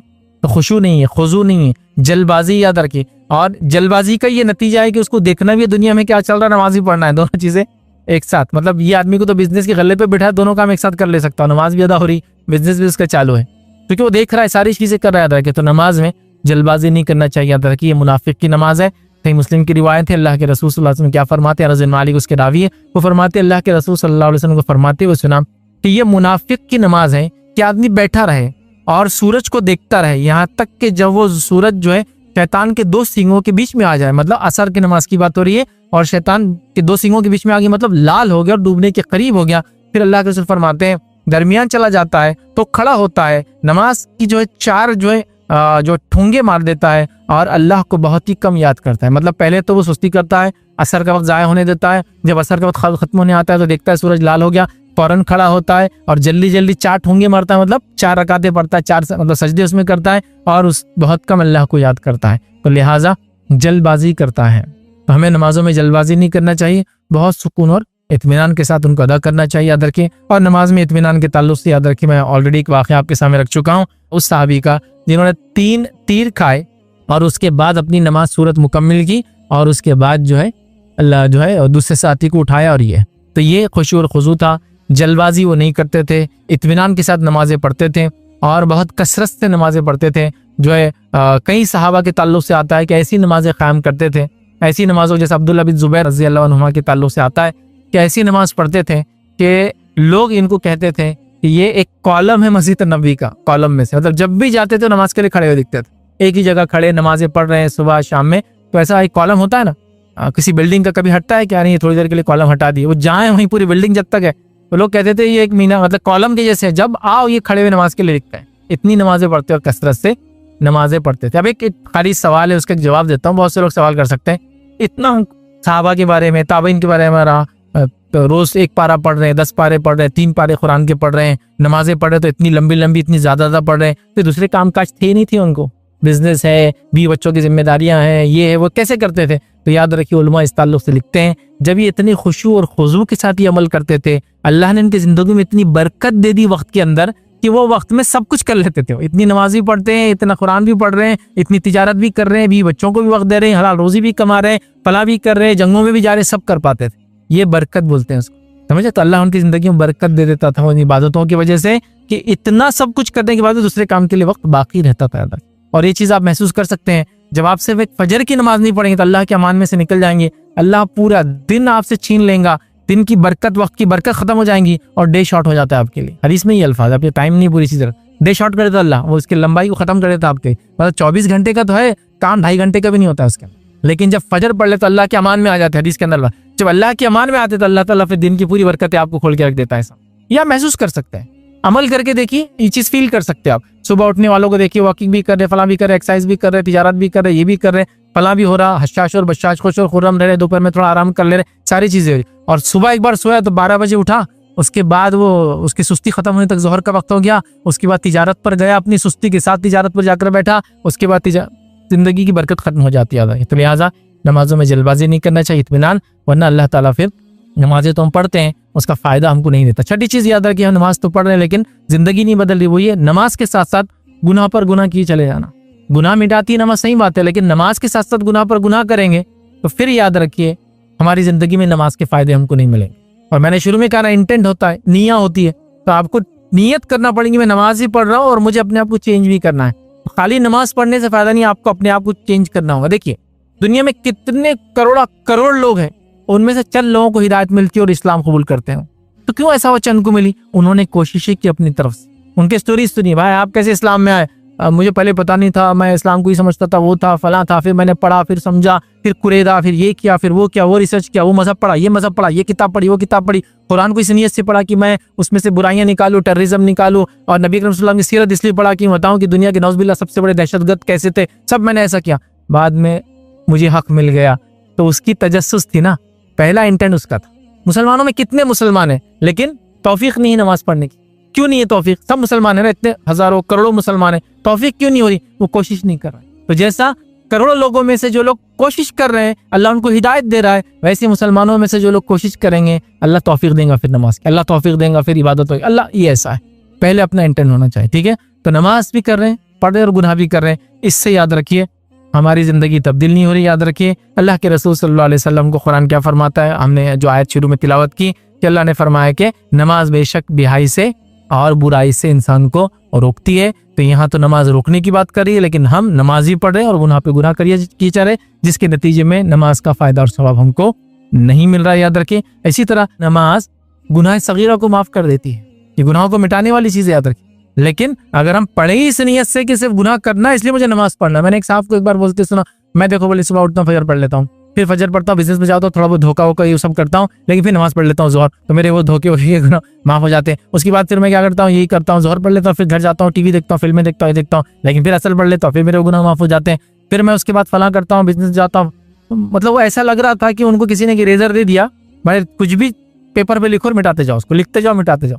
अरे इरेजर जब आपके पास दिया गया तो इसका माना ये है कि जो गलती से हो जाए उसको मिटाओ, ये थोड़ी कि गलती करो और फिर अब मेरे पास तो इरेजर है ना, अब मैं इसे मिटाता रहूं। मतलब अगर आप को बैंडेड दे दे तो मैं जख्म करते जा रहा, बैंडेड है ना लगाते जाऊंगा, जख्म करो लगाओ, हो जाए तो है ना। वो समझने की चीज़ याद रखें। तो लिहाजा गुनाहों को माफ करती है, लेकिन ये गुनाह करने की दावत नहीं दे रही, बल्कि गुनाहों को माफ करती मतलब कबीरा गुनाह तो माफ नहीं होते तौबा के बाद, सगीरा माफ हो रहे हैं, वो अल्लाह आपको बेनिफिट दे रहे हैं नमाज का। ठीक है, अल्लाह के रसूल सल्लल्लाहु अलैहि वसल्लम क्या फरमाते हैं, सही मुस्लिम की रिवायत है, आपने फरमाया 5 नमाजें और एक जुमा से दूसरे जुमा और एक रमजान से दूसरे रमजान, याद रखिए ये मुद्दत में ये इबादतें गुनाहों का कफ्फारा बन जाती है, मतलब सगीरा गुनाहों का कफ्फारा बनती है। मतलब एक नमाज से दूसरी नमाज जब पढ़ते हैं बीच के सगीरा गुनाह माफ हो जाते हैं। एक जुमा से दूसरे जुमा जब हम नमाजें पढ़ते रहते हैं और जुमा अटेंड करते हैं एक से दूसरा, तो फिर अल्लाह ताला बीच के सगीरा गुनाह माफ करता है। एक रमजान से दूसरे रमजान जब हम पा लेते हैं तो बीच के सारे साल के सगीरा गुनाह माफ हो जाते हैं। लेकिन इसका मतलब नहीं कि आदमी वो करे, कबीरा गुनाहों से बचना चाहिए, याद रखिए, तो तब सगायर माफ होते, याद रखिए। वरना आप सोच रहे इससे सगीरा माफ हो रहे तो मैं कबीरा करते जाऊंगा, याद रखिए सगीरा गुनाह भी अगर जमा होते जाए तो बहुत खतरनाक चीज़ है। याद रखिए सगीरा गुनाहों की मिसाल ऐसी है कि वो चिंगारी जमा होती है, एक चिंगारी, 2 चिंगारी, 3 चिंगारी, एक बड़ी आग बन जाती थोड़े दिन के बाद। तो लिहाजा हमको बचना चाहिए और नमाज हमको जो है बचाती, याद रखिए। और कबीरा गुनाह याद रखिए बगैर तौबा के माफ नहीं होते, याद रखिए। और जितने भी हदीस में बात आती है कि फलां गुनाह माफ होते हैं सब सगीरा है। 7वीं चीज़ याद रखिए, नमाज तो पढ़ रहे, जिंदगी तब्दीली क्यों नहीं आ रही जिंदगी में, याद रखिए वो ये कि नमाज को पाबंदी से हम नहीं पढ़ रहे। याद रखिए कभी पढ़ रहे और कभी नहीं पढ़ रहे, कुछ दिनों में पढ़ रहे और कुछ दिनों में नहीं पढ़ रहे, कुछ हालात में पढ़ रहे और कुछ हालात में नहीं पढ़ रहे। याद रखिए जैसा मिसाल के तौर पर दिन के अंदर जो नमाज सबसे ज्यादा पढ़ी जाती है और कौन सी नमाज है मालूम? दिन के अंदर कौन सी नमाज सबसे ज्यादा मुसलमान पढ़ते हैं एक दिन में, कोई भी एक दिन में, वो है मगरिब की नमाज। फजर के अंदर 1 सफ, जोहर के अंदर 1.5 सफ, असर के अंदर 2 सफ मुश्किल से, मगरिब के अंदर 5 सफ, मतलब मगरिब का फिगर सबसे हाई है। ईशा के अंदर फिर 1 सफ, वो फजर और ईशा का एक जैसा हाल रहता, 1 सफ हो गई। सबसे ज्यादा मगरिब पढ़ रहे हैं, तो कुछ वक्त की पढ़ रहे हैं दिन में, कुछ वक्त की नहीं पढ़ रहे। अच्छा, जो दीनदार तबका है वो कितने टाइम की नमाज पढ़ रहा है? वही 5 टाइम नहीं पढ़ रहा है, और 3 टाइम की अपने बहुत आसानी से जाती है, जोहर असर और मगरिब। ईशा और फजर मत बोला, हालांकि फजर और ईशा ये 2 नमाजें किसके लिए मुश्किल है पढ़ना? मुनाफिक के लिए। याद रखिए 5 वक्त और जो 5 वक्त पढ़ा वो तो फरिश्ता है, समझो। 3 वक्त वाला दीनदार है, कभी कभी पढ़ने वाला मोमिन और मुसलमान के बीच में तब्दीली, मतलब स्टेजेस के, नाच पढ़ ले मोमिन हो गया, नमाज छोड़ के मुस्लिम गया, तो स्टेजेस में चलता रहता है। ठीक है, तो कभी पढ़ी और कभी छोड़ी। इन्हीं लोगों के ताल्लुक से अल्लाह रब्बुल इज्जत ने कुरान में क्या फरमाया, और जो कुरान की आयत हम देख चुके, याद रखिए कि फवैलुल लिल मुसल्लीन अल्लज़ीना हुम अन सलातिहिम साहून, जो अपनी नमाजों को भुला बैठे हैं। ठीक है, भुलाने से मुराद ये कभी पढ़ते हैं और कभी नहीं पढ़ते हैं, कुछ हालत में पढ़ते हैं और कुछ हालत में नहीं पढ़ते हैं, कुछ नमाजें पढ़ते हैं और कुछ नमाजों को छोड़ते हैं। जैसा कि हफ्ते में कौन सी नमाज सबसे ज्यादा पढ़ी जाती है? जुमा। साल में कौन सी नमाज सबसे ज्यादा पढ़ी जाती है? ईद। और जुमा में सबसे ज्यादा कौन सी जुमा की नमाज पढ़ी जाती है? रमजान का आखिरी जुमा। सबसे ज्यादा नमाज कभी कभी तो ईद से ज्यादा नंबर मार लेते, समझ लो, मतलब उसका रैंकिंग और ईद से भी आ जाती, क्योंकि ईद के दिन तो आजकल नमाज मुहाल हो जा रही ना, फजर तक शॉपिंग, घर जाके वो बेहोश होकर गिर जा रहे हो, हमाम में नहाने गया गिरा पड़ा हुआ है, सजदे में गया नमाज के, सजदा पूरा टाइम नमाज तक उठा नहीं हो रहा लोगों का, क्योंकि रात भर जागा हुआ है, रात भर शॉपिंग वगैरह जो भी वगैरह चल रही, तो वो भी चले जा रही नमाज, उसका कोई इंपॉर्टेंस नहीं। और उसके बाद अगर पढ़ भी लिया तो पूरा ईद का दिन इसमें गुजार रहा है, सोने में गुजारा। ईद क्या मालूम आपको? सेलिब्रेशन है। ईद क्या मालूम आपको? त्यौहार है। ईद क्या मालूम आपको? मनाना है। और कितनी मिली है? कलील, 2 ही मिली है, सिर्फ 2 ही त्यौहार एक मुसलमान को पूरे साल में, और उसका मनाने का हाल क्या है? अगर बकरीद है तो बस सुबह की नमाज फजर हो मत हो, बस फजर के 5 मिनट बाद वाली हमको होना नमाज ईद की, उसके बाद आधे घंटे में बकरा लटक के साफ हो जाना हमारा, और उसके बाद 2 घंटे में बढ़ जाना, और 9 बजे मैं बिस्तर में। कहाँ ईद बोले तो क्या मतलब बदबू आ रही, फलां हो रही, गंदगी, कुर्बानियाँ, अल्लाह अल्लाह। तो त्यौहार है आपका, त्यौहार तो एंजॉय करना चाहिए। और जब असल त्यौहार को छोड़ दिया था, पता नहीं फिर कितनी ईदी और कितने त्यौहार शुरू हो गए। शादी की सालगिरह, पैदाइश की सालगिरह, मरने की सालगिरह, दुकान खोलने की सालगिरह, 10 साल वाली सालगिरह, क्योंकि अब त्यौहार जो असल नहीं मनाया तो डुप्लीकेट त्यौहार वो सेलिब्रेट हो रहे, एंजॉयमेंट अलग ही हो जा रहा। तो ईद को मनाना चाहिए यार। तो बहर यार, तो नमाज पढ़ते हैं, कभी पढ़ रहे कभी छोड़ रहे। अल्लाह रब्बुल इज्जत कुरान में क्या फरमाता है, ये हुक्म देता है और कहता है सूरह निसा सूरह नंबर 4 आयत 103 में अल्लाह फरमाता है इन्नस्सलात कानत अलल मोमिनीन किताबन मौक़ूता। अल्लाह फरमाता है कि यकीनन नमाज मोमिनों पर मुकर्ररा वक्तों में फर्ज है। मुकर्ररा है, नमाज के फिक्स टाइम्स, उसी में पढ़ना है। मतलब ऐसा भी नहीं कि आज दिन भर बिजी हूँ तो फजर में पूरी 5 पढ़ लो, नहीं कर सकता। मुकर्रर वक्त है, फजर का टाइम अलग है, जोहर का अलग है, असर है, मगरिब इशा। हाँ, उनके अव्वल और आखिर वक्त अलग है, लेकिन उनको पढ़ना याद रखें। इस बात का आप खास ख्याल रखें। और एक बात खास ख्याल रखें, नबी अकरम सल्लल्लाहु अलैहि वसल्लम को जिब्रील अलैहिस्सलाम पहले दिन आए, आपको नमाज पढ़ना सिखाई और सारी नमाजों का अव्वल वक्त पढ़ना सिखाया, मतलब सबका फर्स्ट एकदम शुरुआती टाइम सिखाया। फिर दूसरे दिन आए और अल्लाह के रसूल को सारी नमाजों को आखिर वक्त में पढ़ना सिखाया, ताकि आपको पता चल जाए कि वक्त कहाँ से शुरू होता है कहाँ खत्म होता है। लेकिन एक खास बात क्या है, इस हदीस के अंदर मालूम हमको मगरिब की नमाज दोनों उसी टाइम पे सिखाई, उसी टाइम पे पढ़ाई। मगरिब की नमाज में पहला और आखिरी नहीं किया, क्योंकि मगरिब का वक्त ही बहुत कम होता है। मगरिब का वक्त hardly 45 minutes, 40 to 45 minutes, 50 minutes कुछ इलाकों में होता है, इससे ज्यादा नहीं होता। ट्वाइलाइट, वो शफक जब तक रहती है तब तक उसका वक्त, ईशा तक नहीं रहता है उसका वक्त, याद रखिए। ईशा उसके बाद होती है, शफक जब तक रहती है, लालपन देखते हैं आप, सूरज डूब जाता है लेकिन एक लाल ही, अब ठीक है आप ऊंचाई पर है, पहाड़ों पे तो दिखती है आपको बहुत देर तक, वो रोशनी होती है जो कि सूरज जाने के बाद भी बाकी रहती है, तो वो रहता है। तो आपको मगरिब दोनों उसी वक्त पढ़ाएगी, मतलब अव्वल वक्त ही पढ़ाएगी, क्योंकि मगरिब में टाइम ज्यादा नहीं है, बहुत कलील है, याद रखिए। ये बात मैं क्यों कह रहा हूँ, वो रमजान मगरिब को हमने अभी बहुत लेट कर दिया। एक मगरिब का टाइम कब शुरू होता है मालूम, आज का मगरिब का टाइम था 6:37, तो ऑलरेडी वो 5 मिनट का धक्का देके इफ्तार को आगे लेके चले गए हमने, तो आज हो गया 6:42 का इफ्तार था आपका। वो और लिखा हुआ भी रहता 6:37, मतलब 6:37 को मगरिब का वक्त, इफ्तार का वक्त 6:42, तो मगरिब हो गई तो इफ्तार हो गया नहीं, लेकिन एहतियात करना चाहिए। मैं हमेशा पूछता हूँ, ज़कात देने में एहतियात क्यों नहीं करते, डबल दे देना, दिए पहले कबूल हुई, डबल दे दो, 2 रकात नफिल पढ़ी फिर और 2 पढ़ लेना, पता नहीं पहली कबूल हुई नहीं हुई, तो वहाँ एहतियात कुछ भी नहीं, वहाँ एग्जैक्ट प्रिसाइज चल रहा। यहाँ भी तो अब सब मालूम ना, सूरज कब निकलता कब डूबता, मतलब, और घड़ियां तो इतनी परफेक्ट है कि जिसकी कोई इंतहा नहीं। मतलब आपकी जो घड़ियां, हमारी जो घड़ियां चलती, याद रखिए इसकी टाइमिंग मून से सिंक्रोनाइज हुए रहते हैं, मतलब अर्थ के मूवमेंट और मून के मूवमेंट से घड़ियां चलती है हमारी, जो खासतौर से आपकी मोबाइल की घड़ियां हैं, जो मोबाइल के अंदर आपकी आती है, इतना एग्जैक्ट प्रिसाइज चलती है। अब क्या बाकी रहा, जिस जमाने में ये एनालॉग घड़ियां थे, कांटे जब नीचे आते तो जल्दी ढलते थे, ऊपर चढ़ते तो जरा मुश्किल से उठते थे। ऐसा देखिए ना आपने, 9:15 बजे इतना मुश्किल से काटा जाता था, 1-1.5 मिनट का फर्क, और 9 के बाद ऐसा ढलना चालू, काटा 12 के बाद ढलता था। तो जब वहाँ एहतियात करना जरूरी भी था, घड़ियां वैसी प्रिसाइज टाइम मालूम नहीं होता था, ठीक है, आज तो सब कुछ है, फिर भी एहतियात चल रही, तो एहतियातन उसको आगे बढ़ा दे, तो वो हो गया 5 मिनट। 5 मिनट के बाद आप बोल रहे 15 मिनट तक तुमने भोंगी के पास जाना ही नहीं, अजान देना ही नहीं तुमने, ये हो गए 20 मिनट। उसके बाद वो अजान देने खड़े हुए, आपके जाने तक 30 मिनट खत्म हो गए, मगरिब के 15 मिनट ही बाकी, फिर जाकर आप मगरिब के लिए खड़े हो रहे हैं। तो अल्लाह के रसूल को हर नमाज अव्वल और आखिर पढ़ाई गई, मगरिब को एक ही वक्त पढ़ाया गया, उसमें ज्यादा टाइम चुके नहीं है, तो इस बात का ख्याल रखें। तो पाबंदी के साथ नमाजों को हमको उनके औकात पे पढ़ना याद रखिए, और ये बहुत जरूरी याद रखिए। इसी तरह याद रखिए, नमाज को जो पाबंदी से पढ़ते हैं उनका इनाम क्या याद रखिए। तो ये नबी अकरम सल्लल्लाहु अलैहि वसल्लम से एक हदीस मरवी याद रखिए, मुस्नद अहमद की रिवायत है, आप सल्लल्लाहु अलैहि वसल्लम ने जो नमाज का जिक्र करते हुए फरमाया, जिसने नमाज की पाबंदी की, तो आपने फरमाया इसके लिए रोज़े क़यामत वो नूर है, दलील है और नजात है। नमाज नूर है, दलील है, मतलब इसके हक में बात करेंगे, दलील है और मग़फ़िरत करा दी, नजात का जरिया। और जिसने इसको पाबंदी से नहीं पढ़ा, अब पाबंदी की बात करो, यहाँ हमेशा नहीं पढ़ने वाला तो जहन्नुमी है, उसकी तस्करा ही नहीं, पाबंदी से पढ़ रहा नहीं पढ़ रहा उसके तस्करा है। पाबंदी से पढ़ने वाले के 3 फायदे, जो पाबंदी से नहीं पढ़ रहा उसको उसके लिए नमाज नूर बनेगी, न दलील बनेगी और न ही नजात उसको बनेगी। और फरमाया उसका हिसाब हारून के साथ होगा, फिरऔन के साथ होगा, हामान के साथ होगा, और उमैया बिन खलफ, ये काफिरों के सरदार था मक्का में, उसके साथ इसका हिसाब होने वाला है।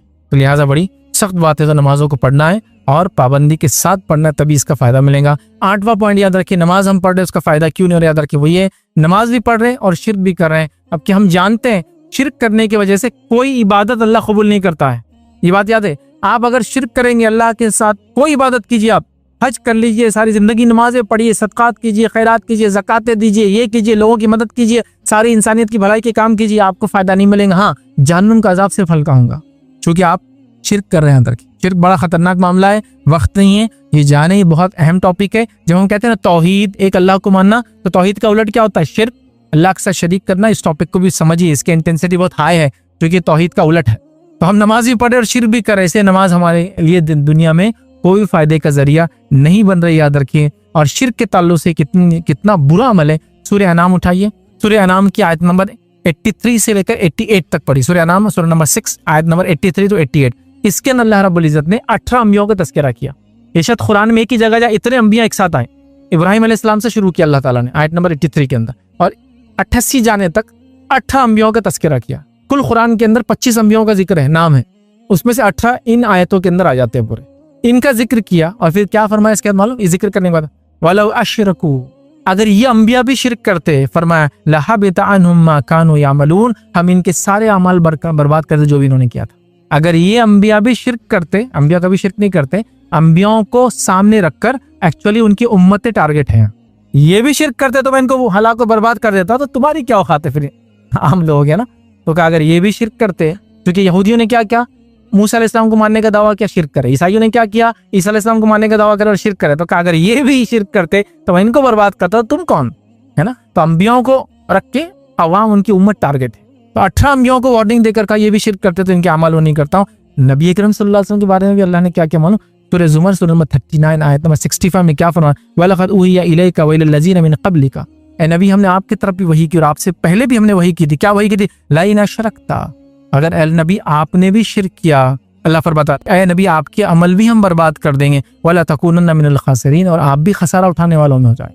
तो यहाँ नबी अकरम सल्लल्लाहु अलैहि वसल्लम की वार्निंग शिरक के बारे में, वहाँ 18 अंबियों को वार्निंग शिरक के बारे में। तो यहाँ एक्चुअली अल्लाह के रसूल नहीं है टारगेट हम लोग हैं कि उम्मत को बताया जा रहा है कि नबी भी शिरक करे तो अमल बर्बाद कर दूंगा, तो तुम किस खेत के मूली हो?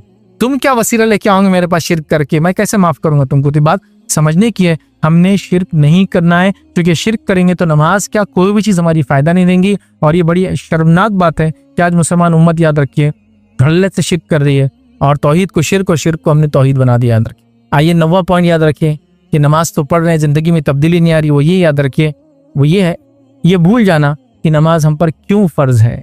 ये हम भूल गया था कि नमाज हम पर फ़र्ज भी है।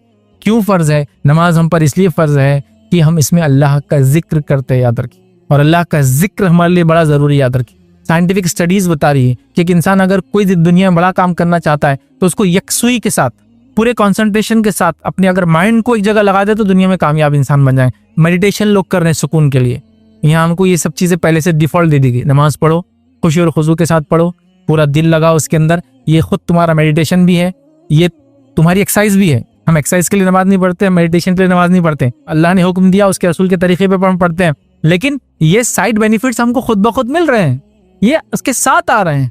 जैसे कि इंसान वॉकिंग करने निकलेगा तो फ्रेश एयर भी मिलेंगी, लोगों से मुलाकातें भी होंगी, फला कई चीजें, लेकिन वो कह रहा है मैं वॉकिंग सेहत के लिए कर रहा हूँ, बाकी बेनिफिट मुझे मिलते जाते हैं जब वॉकिंग करता हूँ। सस्ते फल और अच्छे फल भी सुबह मिल जाते हैं, नए नए प्रोडक्ट्स भी देखने को मिल रहे हैं, नए दोस्त भी बन रहे हैं, सब साइड है। तो नमाज के लिए हम करें, ये असल चीज़ है अल्लाह को याद करना। जब याद करते हैं तो side benefits and number of benefits बता रहे हैं। ये अल्लाह रब्बुल इज्जत का एक बड़ा फज़ल है, जुद और करम है।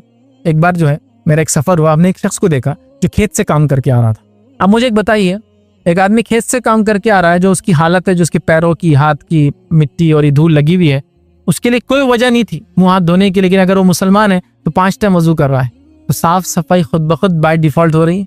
एक आदमी कुछ भी रहे तो 5 वक्त वजू कर रहा है, वजू करने की वजह से उसकी साफ सफाई हो रही है, बाय डिफ़ॉल्ट हम सफाई रख रहे हैं। हालांकि हम सफाई के लिए नमाज नहीं पढ़ते हैं, नमाज पढ़ते हो तो सफाई हो जाती है, लेकिन ये उसके साइड बेनिफिट है, मिल रहे हैं ना, कौन इनकार कर सकता है। हम रोज़ा रखते हैं, क्यों रखते हैं? अल्लाह को राज़ी करने के लिए, तक़वा हासिल करने के लिए। अल्लाह के रसूल ने वो रखा, हमको रखने का हुक्म दिया, ये एक फरीजे में से है, बस इसका हम फायदा उठाएंगे दुनिया और आखिरत। लेकिन रोज़ा रखने से क्या दुनिया के फायदे नहीं होते? हो रहे हैं।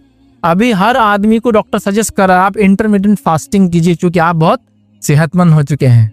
हर आदमी बोल रहा 12 से 14 घंटे मैं कुछ खाता पीता नहीं, फिर खाता। तो कुछ लोग बोल रहे हम सूरज निकलने से डूबने तक कुछ नहीं खाते पीते, फिर उसके बाद डूबते खा लेते हैं, फिर निकलने से पहले खा लेते हैं। ये रोज़ा ही है, ये जो फास्टिंग के टाइप्स आ गए ना, ये रोज़ा ही है। और वो कर रहे हैं और उसके फ़ायदे उठा रहे हैं, वेट भी कम हो रहा है, सेहत भी अच्छी हो रही है। आपको मालूम बहुत सारी बीमारियों का इलाज है फास्टिंग। एक पूरी रिसर्च है जापान के साइंटिस्ट ने की और उसकी वीडियोज़ भी मौजूद है। उन्होंने कहा जो फास्टिंग वाटरलेस होती है, फास्टिंग के कई टाइप्स दुनिया में चलते हैं, रोज़े के कई किस्में। कुछ किस्मों में ये है कि वो जूस पीते हैं, पानी पीते हैं, अनाज नहीं खाते, लेकिन सब्जियां और फल खा सकते हैं, जैसा कि चिप्स खा सकते हैं और फला फला फला करते हैं, तो वो भी फास्टिंग की टाइप है। कुछ फास्टिंग में वो खाते कुछ नहीं लेकिन पी सब सकते हैं, वो भी फास्टिंग। कुछ फास्टिंग में लोग सिर्फ गर्म पानी पीते हैं, ऐसे भी मज़ाहिब है जिसमें गर्म पानी आप पी सकते हैं और उनके फास्ट 10 दिन 20 दिन 30 दिन 40 दिन तक भी होते, याद रखें। तो वैसे भी खाली पानी पीते शाम में एक बार, तो वो भी है। लेकिन हमारी फास्टिंग जो है वो वाटरलेस है, पानी भी नहीं पीते और खाना भी नहीं खाते। तो कहा जब ये फास्टिंग कोई करता है तो उसके बॉडी अपने आप अंदर डेड सेल्स को खाना शुरू कर देती है जब वो भूखा रहता है, और जिसके नतीजे में फैट्स भी बर्न होते हैं, बीमारियां भी जाया हो जाती, खत्म हो जाती मालूम। तो भूखा रहने के ये फायदे हैं। और 1 महीने, एक स्टडी और बताती कि 1 महीने तक किसी भी चीज की अगर आदमी आदत डाले, कोशिश करे, तो उसके न्यूरोलॉजिकल चेंजेस बॉडी में ऐसे आते हैं कि वो आदत छोड़ने के लिए और पकड़ने के लिए काफी हो जाते हैं उसके लिए। मतलब किसी आदत को सीखने और छोड़ने के लिए 1 महीना मोर देन इनफ होता है। तो हमको पूरा 1 मंथ की फास्टिंग दी गई ताकि तुम बुराई से देखने से बचो, सुनने से बचो, बुरी चीजें खाने से बचो, हराम चीजें, क्या हराम क्या हलाल भी नहीं खा रहे ना, रोजे की हालत, तो इससे बचो। जब 1 महीना ही नहीं करोगे तो फिर तुम्हारे लिए आदतों को, बुराई को छोड़ना आसान हो जाएगा। लेकिन बड़ी अफसोस की बात है, हम हर चीज का जो मकसद था उसको भूल गए हैं। बड़ी अफसोस के साथ कह रहा हूँ, याद रखिए, ये रमजान, मतलब पिछले रमजान में कुछ चीजें महसूस किया मैंने, लेकिन ये रमजान जो मैं देख रहा हूँ, पिछले रमजान मैंने बोला भी था कि 10 रमजान से ट्रेंड्स बदलते हैं हमारे पास, नमाजों कम हो जाते वगैरह। ये रमजान तो 5 खत्म हो गए लोग। 5 रमजान के बाद मस्जिदों की तादाद 25% गिर गई थी, 10 के बाद नहीं गिरी ये बार। 10 के बाद अभी 19वें रोजे में तो मोर देन हाफ खत्म हो गया मस्जिदों से। और ऐसा लग रहा है कि पूरा रमजान ईद के लिए आया है, रमजान तकवे के लिए आया, रमजान आपको सदका और खैरात करने के लिए आया, रमजान गुनाहों को मिटाने के लिए आया, रमजान जिंदगी में बरकत लाने के लिए आया, रमजान रोजे के कई फायदे देने के लिए आया। अभी ये साल तो ऐसा लग रहा रमजान प्योरली ईद के लिए आया। पूरी तैयारियां 30 डेज ईद के लिए हो रही, पूरा मतलब डे 1 से बाजार चालू हो तो 38 डे तक सिर्फ तैयारी ईद की हो रही। मतलब रमजान तकवे के लिए नहीं, रमजान ईद के लिए हो गया।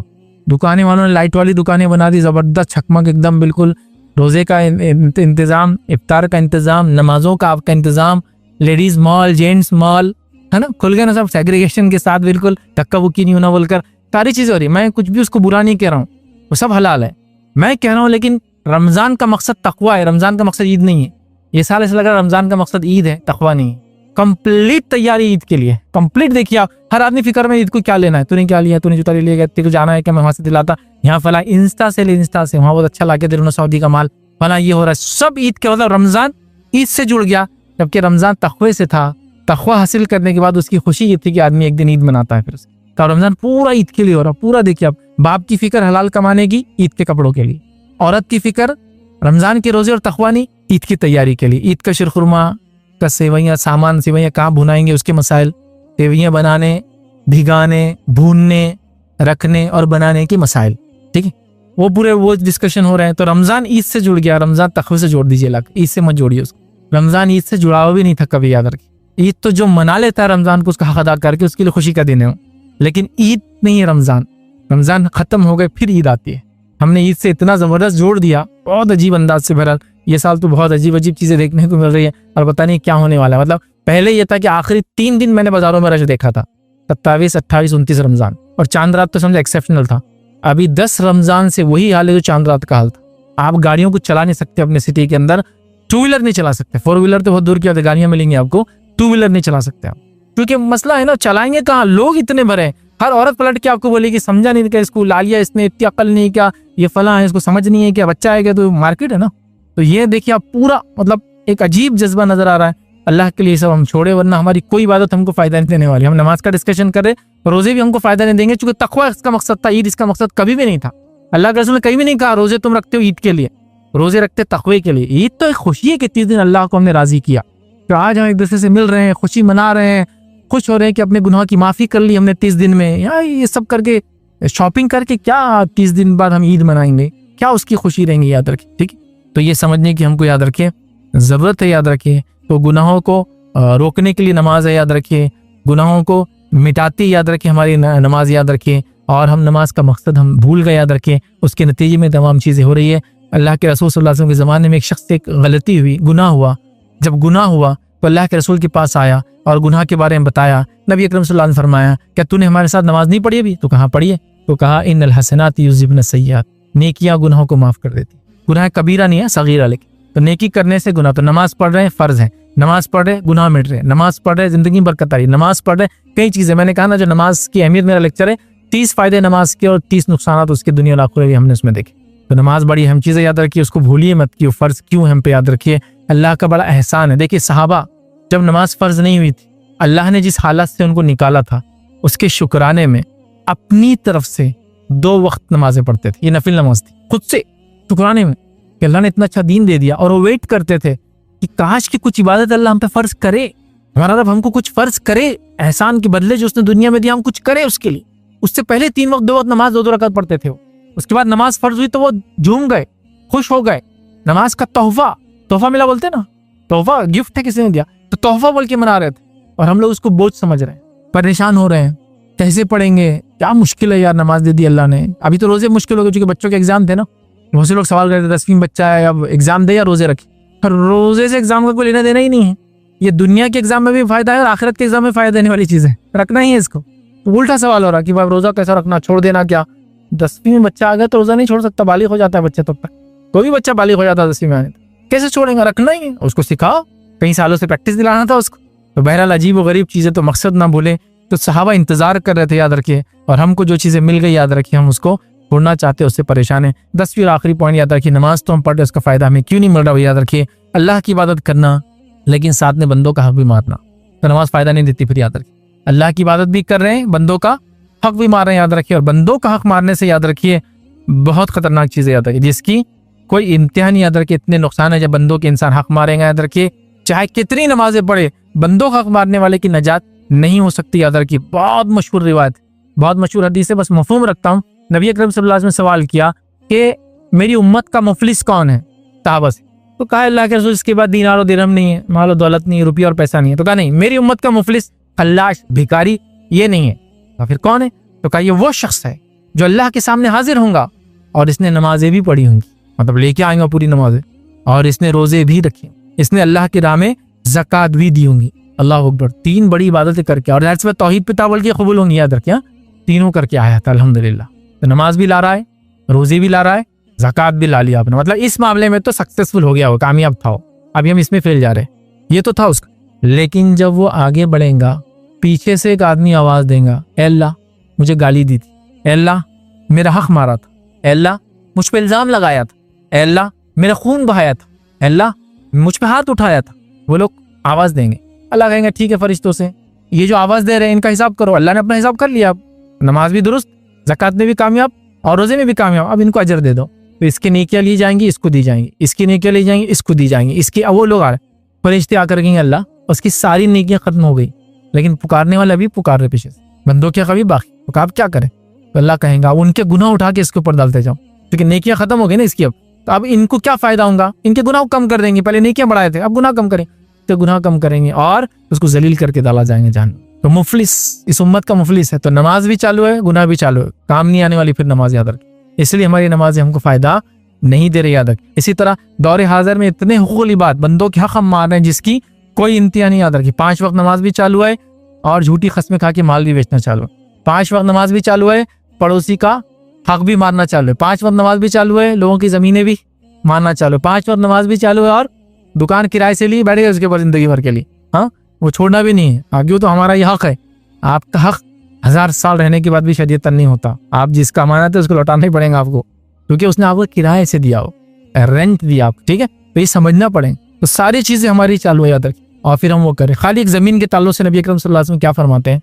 आपने फरमाया कहा कि जो शख्स दुनिया में एक बालिश किसी की जमीन लेगा, एक बालिश approximate 9 inch 7 into 9 inch 10 inch के करीब एक बालिश होती है ना, एक रफ चीजें होती है, ठीक है। एक बालिश, एक कटोरा, एक लोटा, रफ चीजें, एस्टिमेट रफ होते हैं। एक बालिश दुनिया में जमीन मारी होंगी, अल्लाह ताला रोज़े क़यामत 7 जमीन का तौक उसके गले में डालेगा। 7 जमीन के बराबर वजन डाला जाएगा सिर्फ एक बालिश जमीन मारने का। और हमारे पास ऐसी हक मारना तो बहुत बहुत खास चीज है। दादा का अपने खेत था, फिर अब्बा ने उस खेत को बड़ा करे, अच्छा बाजू की जमीन खरीदे नहीं, खरीदे नहीं, बड़ा किया उसको। ये कैसे बड़ा होता है? आइडिया से मिट्टी उधर डालते गए, हर रोज सुबह थोड़ा थोड़ा थोड़ा थोड़ा थोड़ा थोड़ा, फिर झाड़ लगा दिए उधर। फिर बोले ये झाड़ तेरे और मेरे बीच में डिफरेंस है, जबकि 3 फीट उधर झाड़ लगा था। अल्हम्दुलिल्लाह जमीन में बरकत आ गई, 3 फीट जमीन इधर से लंबी हो गया, माशाअल्लाह माशाअल्लाह। लेकिन आखिरत में सिर्फ एक बालिश की वजह से 7 अर्थ 7 जमीन गले में उसके डाला जाएगा जलील करने के लिए। कैसे उठाएंगे उस वजन को आदमी, बताइए। एक आदमी के गले में कितनी भी पसंदीदा चीज हो, किलो 2 किलो ज्यादा वजन हो गया ना, तो उसका कुछ दिन बाद उसकी गर्दन खराब होना चालू होती है। वो थोड़ी देर पहन सकता, फिर उतारना पड़ता है, समझा। वो इतनी खतरनाक चीज़ है, 7 जमीन का वजन उठाएंगे सिर्फ गले में डालें। तो नमाजें इससे नहीं बचा सकती हमको, अगर जमीन मारा है तो वो वापस देना पड़ेगा। जमीन बड़ी कैसे आपकी, ऐसी बरकत कैसी आपकी जमीन, लूटे आपने बाजू वाली की जमीन, दे दो उसको। नहीं वो जो हो गया खत्म, अब नहीं। लेकिन वो जहन्नम में जाएंगे ना आपके दादा और बाप, उसकी नहीं फिक्र है आपको, मतलब उसकी विरासत से आप उसके गुनाहों को बाकी रखना चाहेंगे। ऐसी अजीब औलाद है। औलाद तो क्या नहीं सोचती अपने वालिदैन के लिए, हाँ, कि मगफिरत हो जाए, रहम हो जाए उन पे, तो कैसे ले सकते। लेकिन ये सब कर रहे हैं, नमाज भी चालू है, ये सब चीज़ें भी चालू है। हमने ये भी बहरहाल देखा कि फैशन परस्ती भी चालू है, तहज्जुद भी चालू है। औरतों में तो एकदम कॉमन देखा जा रहा है आजकल, तहज्जुद गुजार रहे नो, लेकिन पर्दा नसीब नहीं हो रहा कभी। तहज्जुद भी और पर्दा भी नहीं, अजीब कॉम्बिनेशन दिख रहा है। शायद वो तहज्जुद इसीलिए पढ़ते कि ये चीज़ उसका सप्ली, मतलब क्या अल्टरनेट हो जाए कि भाई ये नहीं करूँगी तो ये करूँ। तहज्जुद भी चालू है और अपने माथे जितने लोग हैं उनको पूरा निचोड़ के निकालना भी चालू है। आप समझ रहे ना, अपने माथे बहू है और अगर बड़े जेठानी है तो देवरानियां फला हैं, सबको पूरी जिंदगी जहन्नुम बना के रखें। और फिर नमाजें, रोज़ा, सदक़ात, खैरात, सबके लिफाफे तैयार है रमज़ान में देने के लिए, कब हो रहा, गेहूँ अनाज बांटे जा रहे हैं। लेकिन ये भी चालू है, बंदों का हक, कोई चीज़, कोई नमाज, कोई रोज़ा, कोई हज आप कर ले, लेकिन बंदों का हक माफ़ नहीं होगा। हत्ता कि अल्लाह के रसूल सल्लल्लाहु अलैहि वसल्लम फरमाते हैं, एक शख्स शहीद हो जाए, अल्टीमेट आदमी के पास क्या होता बताइए मुझे। अगर कोई मुझे पकड़ ले और कहे कि तुम्हारा सब कुछ दे दो, हम तुमको छोड़ देंगे, तो मैं कहूँगा मेरी जान बख्श दो, सब कुछ ले लो। अल्टीमेट है नहीं, उसने जान ही दे दी अपनी अल्लाह के राह में। शहीद हो जाए, फिर दोबारा उठे, फिर शहीद हो जाए, फिर दोबारा उठाया जाए, फिर शहीद हो जाए। मतलब कितनी बार शहीद हो गया? 3 बार। मगफिरत नहीं होगी जब तक उस पर कर्ज बाकी है, नहीं, मगफिरत नहीं होती उसकी। जान अल्लाह के राह में देने के बाद भी उसकी मगफिरत नहीं है, क्यों? तो उस पर कर्ज है, तो ये माफ नहीं होता। शहादत से भी कर्ज माफ नहीं होता। नमाज, रोजा, ज़कात करने के बाद भी लोगों को गाली दी थी, हक मारा था, झूठ बोला था, इल्जाम तराशी की थी, खून बहाया था, हाथ उठाया था, माफ नहीं होता, माफी ही मांगना पड़ेंगे उससे। और चला गया जिंदगी से, आपके अब नहीं मिल रहा, तो इतनी दुआएं दीजिए उसको कि लगे जो गलती किया था उसकी माफी तलाफी हो गई होंगी, क्योंकि मिल नहीं रहा, किसी की कर दिया था, किसी हाथ उठा दिया, अब काम मिल रहा आदमी हो, तो दुआ दीजिए उसको इतनी कि अल्लाह उस पर रहम करे, उसको माफ करे। अपने लिए तो माफी मांगी, लेकिन उसके लिए भी इतनी दुआ कीजिए कि असल कंपनसेट कर दिया आपने उसके बदले उसको। ये असल चीज़ याद है। तो लिहाजा नमाज भी चालू है, गुनाह भी चालू है, तो फिर याद रखे ऐसा शख्स जो है अपनी ज़िंदगी में कोई फ़ायदा नहीं पाएगा नमाज़ों का। और यही वजूहत चंद याद रखे जो मैंने कोशिश की 10 वजूहत आपके सामने रखने की, कि नमाज तो पढ़ रहे हैं, ज़िंदगी में तब्दीलियाँ नहीं आ रही है, तो ज़िंदगी में हम रियल अगर चेंज चाह रहे हैं, नमाज के रियल बेनिफिट चाह रहे हैं, नमाज से फ़ायदा उठाना चाह रहे हैं, तो हमें चाहिए कि हम नमाज को पढ़े, साथ में इन चीज़ों का ख्याल रखिए, खुशी और खुजू से पढ़े, नमाज को मुकम्मिल पढ़े, उनके वक्तों पे पढ़े, कभी नहीं पढ़नी, हमेशा पढ़ने की आदत डाले। नमाजों को जो है समझने की कोशिश करें, नमाज में जो पढ़ा जा रहा है उसको समझे, ताकि खुशी और खुजू हासिल हो। गुनाह के साथ नमाज ना करे, शिर्क के साथ नमाज ना करे, बल्कि शिर्क को छोड़े और नमाज कायम करें। ये सारी चीज़ें हम अगर करेंगे इंशाअल्लाह अज़ीज़, तो नमाज़ों से हमको वो फ़ायदा मिलेगा जो फ़ायदा सहाबा के समाज में हुआ। वरना आज मुसलमान समाज याद रखिए कई चीज़ों के लिए बदनाम है। ठीक है, हमारे पास ऊपर मीडिया के अलगार है, हमारे पास दुश्मन मुसल्लत है, हमारे साथ ये हो रहा है, हमारे साथ वो हो रहा है, हमारे साथ वो हो रहा है। असल ये कि हमने खुद अपने लिए इतने गुनाह कर लिए कि वो उसी का नतीजा ये जो हालात हमारे पे आ रहे हैं। और सबसे पहली चीज़ जिसकी इस्लाह की ज़रूरत है उम्मत मुस्लिमा को, वो तौहीद है। और दूसरी चीज़ तौहीद के बाद जिसकी इस्लाह की ज़रूरत है, अगर दुनिया में और आखिरत में कामयाबी चाहिए तो नमाज है। तो हमको ये करना ही याद रखें, इसके बगैर कोई नजात नहीं, कुछ नहीं याद रखें। कोई धरने, कोई एहतजाजात, कोई मेमोरेंडम्स, कोई हुकूमत, कोई मुकम्मिल तौर से आप अपना सदर जमहूरियत चुन के ला लीजिए तो भी आपको फ़ायदा नहीं होगा, जब तक कि आप अल्लाह को राज़ी करने वाले नहीं बनेंगे नमाज के ज़रिए। दुनिया आपको कुछ फ़ायदा नहीं देने वाली, याद रखें। लिहाजा हम कई चीज़ों के पीछे पड़े, असल चीज़ तौहीद पर आए, नमाज कायम करें, उसका हक जो अदा करें, फिर देखिए आप ज़िंदगी में बरकत और तब्दीली, माहौल में बरकत और तब्दीली। और नमाजी